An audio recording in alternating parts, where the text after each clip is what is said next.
नमस्कार दोस्तों, मैं माही सिंह। आप देख रहे हैं टाइम इंडिया टीवी नेटवर्क और इस वक्त हम हैं गोला डेयरी में। मेरी मौजूदगी जो जहाँ पर है दिल्ली की राजधानी में जो अब इलाका पड़ता है गोला डेयरी, वहाँ पर हम हैं और देख सकते हैं कि किस आज एक जो हादसा नज़र आया है, बहुत ही शर्मनाक हादसा है, बहुत ही दर्दनाक हादसा है। एक 8 साल की बच्ची जिसके साथ कोई एक ऐसा आदमी जो कि उसके दादा की उम्र का उसके साथ कुकर्म करता है और उसको शर्मिंदगी भी नहीं होती है। चलिए आइए जानते हैं, जो पड़ोसी हैं उनसे पूछते हैं कि क्या कुछ माजरा रहा, किस तरीके की वारदात रही, किस तरीके का हादसा रहा। तो क्या कुछ बात रही, किस तरीके से ये हुआ?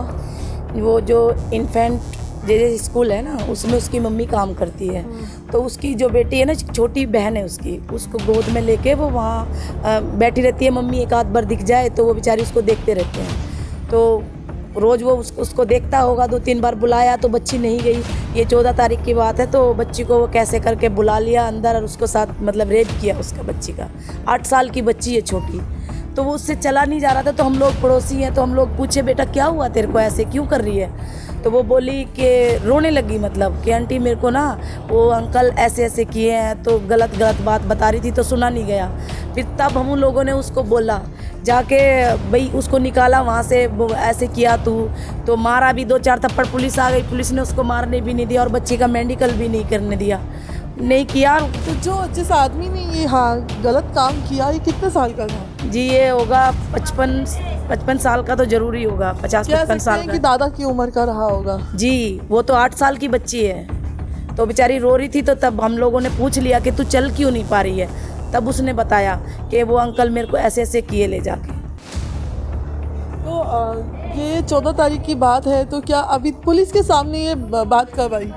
पुलिस के सामने ये कल आई मैम, कल आई, क्योंकि कल हम लोगों ने बच्ची को पूछा तो कल हम लोगों से बताया। बच्ची डर के मारे बोल नहीं रही थी।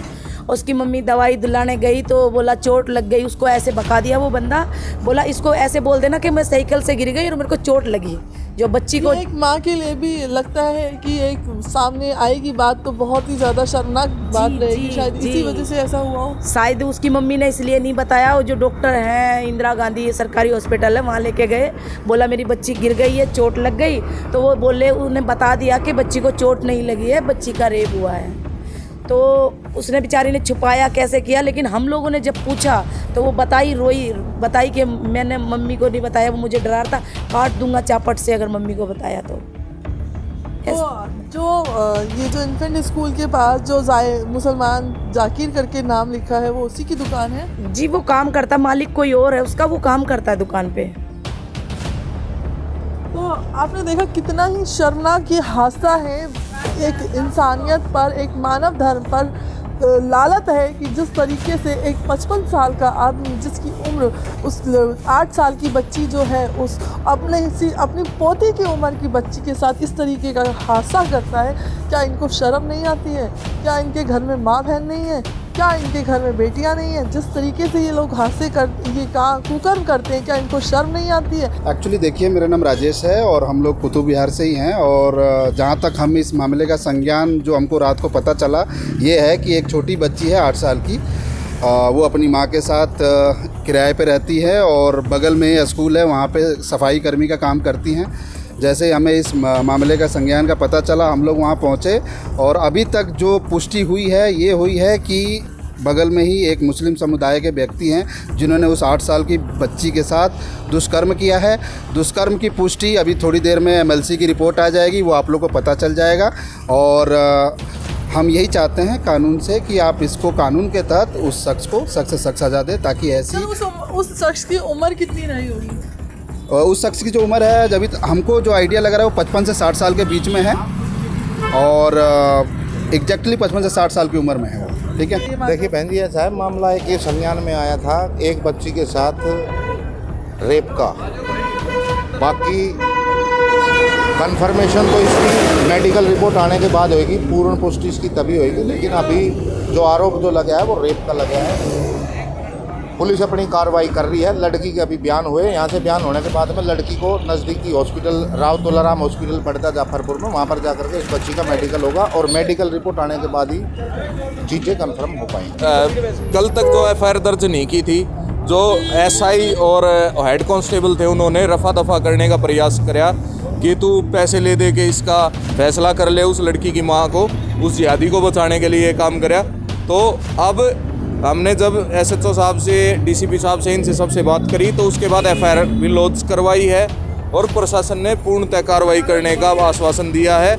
और फिर उसके बाद उस जिहादी का जो यहाँ पे मकान भी है, उस जिहादी को उसके ऊपर भी कार्रवाई होगी और उसका एनकाउंटर करने की हम मांग रखते हैं। 8 दिन से ये बहुत पहले से ऐसे की मानसिकता जो है ना, ये मतलब जिहादी मानसिकता है। इनका काम ही ये आज से नहीं कर रहे हैं, ये क्या सालों से काम कर रहे हैं। अलग अलग लड़कियों को टारगेट करना, अलग अलग लड़कियों को मतलब ये निशाना बनाना अपना शुरू से करते आ रहे हैं। ये थोड़ा सा उजागर हो गया, ये लोगों के नज़र में आ गया। लोग बच्ची ने मतलब बच्ची को डराया धमकाया तो बच्ची ने मतलब बाद में जो उसको दर्द शुरू हुआ तो उसने बताया। इस मानसिकता का इलाज बहुत ज़रूरी है, ठीक है। ये जिहादी मानसिकता और ज़्यादा बर्दाश्त नहीं हो सकती है। सर ये जिहादी की बात करें तो ये जिहादी में ही हमने ऐसे कई केस देखे हैं जिसमें कई ऐसे लोग भी थे जिन्होंने छोटी बच्ची के साथ गलत किया। तो इसमें हम जिहादी या धर्म को लेकर के ना बात करके हम संविधान से दिल जोड़ के देखिए, कई ऐसे लोग होंगे जिसमें केस ऐसे आए। नहीं देखिए, आपराधिक मानसिकता है इसमें कोई दो राय नहीं। अब बहुत सारे अपराधी हैं, अपराध करते हैं लोग, सबको सज़ा मिलनी चाहिए। लेकिन कुछ ऐसे लोग हैं, कुछ ऐसी कम्युनिटी हैं जो इसको मतलब जायज़ ठहराने के चक्कर में लगे हुए हैं। तो पहले से आप देखिए, वारदात का अगर एग्जाम्पल देखेंगे आप तो मैक्सिमम केसेज जो है आपको इसी तरीके के देखने को मिलेगी, एक ही कम्युनिटी की देखने को मिलेगी। लेकिन ये जो है कम्युनिटी से अलग हट के भी अगर आप सोचती हैं तो इस अपराध का, इस जघन्य अपराध का, अक्षम्य अपराध का सज़ा मिलना चाहिए। हम सब लोग उसके परिवार के साथ डट करके खड़े हैं। बिल्कुल, और बड़े दुख की बात है कि जिस देश में 8 साल की, 7 साल की, 9-10 साल की बच्चियों को अभी नवरात्र आएंगे वहाँ पे पूजा जाएगा और ऐसी पूछ रही है बच्चियों के साथ बलात्कार हो रहा है। और वो भी रमज़ान के पाक महीने चल रहे हैं जिसको ये लोग बोलते हैं कि हम ना तो इस समय कुछ करते हैं ना कोई गलत काम कर सकते हैं, और उसमें बच्चियों के बलात्कार हो रहे हैं, हिंदुओं की हत्या हो रही हैं। तो एक बार गूगल करके पढ़ भी लें वो लोग कि आखिरकार ये षड्यंत्र है क्या। और जिस प्रकार से दिल्ली के अंदर आपराधिक गतिविधियाँ लगातार बढ़ती जा रही हैं, हत्याएँ ज़्यादा से ज़्यादा होती जा रही हैं, उनके लिए सरकार को सबसे पहले आगे आकर सख्त कानून बनाना चाहिए। एक आध जने के ना घुटने में कुछ गिफ्ट दिलवा दें दिल्ली पुलिस से, ताकि ऐसे लोग हैं जो मनोबल हैं वो जो बढ़ रहे हैं वो टूटें। जिन बच्चियों के साथ बलात्कार हो रहा है उनको तो फास्ट ट्रैक के माध्यम से ना तुरंत फांसी देनी चाहिए। कि अगर जिस देश में कन्या पूजन होता हो वहाँ पर कन्याओं की अगर बलात्कार किया जाएगा और दुष्कर्म ऐसे ही बढ़ते जाएंगे तो क्या मैसेज जाएगा यहाँ पर। और मैं उन बहन बेटियों को भी बोलना चाहता हूँ जो ये मोनालिसा जैसी को आइडल बना रहे हैं, ये बड़ा पाव वालियों को आइडल बना रहे हैं इंस्टाग्राम के ऊपर। वो कहती है एक बच्चे को पालने के लिए मैं किसी के साथ भी सो जाऊँगी।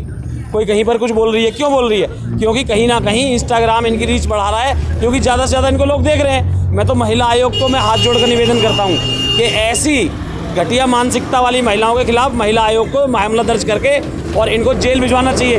एक गाना बनाते हैं नूरा फतेही, तो ये जो जितना भी मामला चल रहा है ये यहाँ पर इसलिए चल रहा है क्योंकि कहीं ना कहीं इंस्टाग्राम के माध्यम से हमको अश्लीलता परोसी जा रही है। सरकारों के माध्यम से अपराधों पर लगाम लगाने में और पुलिस के ऊपर थोड़ी जो समन्वय है आपस उसमें नहीं बन रहा है, इसीलिए अपराध बढ़ रहे हैं ना दिल्ली के अंदर। कभी आप लोग हर जगह जाते हैं, हम लोग भी हर जगह जा रहे हैं, तो हमसे ज़्यादा किसको पता है। अभी तरुण को यहाँ मार दिया, सूरज को पहला तुरे मार दिया, ओखला के अंदर 8 साल की बच्ची का बलात्कार कर दिया। अब यहाँ का मामला है, अभी द्वारका का मामला था, उससे पहले सीलमपुर का मामला था। कहाँ कहाँ कैसे कैसे जाएंगे। हम लोग इतने जगहों पर जा चुके हैं और इतने पता चल चुका है कि सबसे ज़्यादा कत्ल, सबसे ज़्यादा बलात्कार आज की डेट में और सबसे ज़्यादा बच्चियाँ गायब होना, महिलाएं गायब होना दिल्ली से हो रहा है। तो मेरा हाथ जोड़कर निवेदन है माननीय अमित शाह जी से भी, माननीय बहन रेखा गुप्ता जी से भी, आदरणीय कपिल मिश्रा जी से भी, कमिश्नर साहब से भी दिल्ली के, कि दिल्ली को संभाल लीजिए, क्योंकि यहाँ का मैसेज पूरी दुनिया में जाता है। अगर दिल्ली सुरक्षित नहीं है तो फिर देश में क्या सुरक्षित है।